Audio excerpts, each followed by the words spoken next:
আসসালামু আলাইকুম। Microsoft access quick tips and ট্রিক্সে আপনাদের সবাইকে স্বাগত জানাচ্ছি।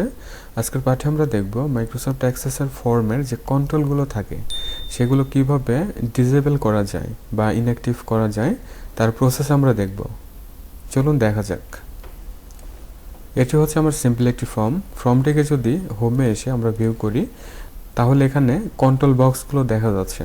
কন্ট্রোল বক্স বলতে এখানে ক্লোজ বাটন, মিনিমাইজ, ম্যাক্সিমাইজ ইত্যাদি বাটনগুলো আমাদের ফর্মে বাই ডিফল্ট থাকে।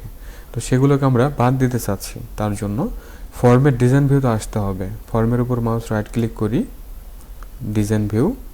এরপর আমরা আসব প্রপার্টি শিট। যদি প্রপার্টি শিট না থাকে তাহলে ফর্ম ডিজাইন, এখান থেকে প্রপার্টি শিট নিতে হবে। এরপর ফর্মের যাবতীয় প্রপার্টিগুলো ডিসপ্লে হচ্ছে।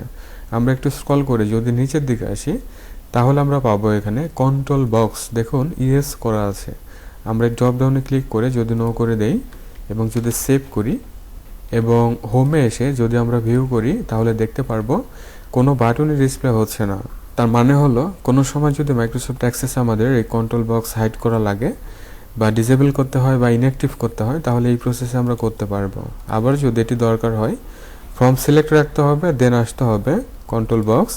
যদি ডাবল ক্লিক করা হয় তাহলে ইয়েস ডিসপ্লে হচ্ছে।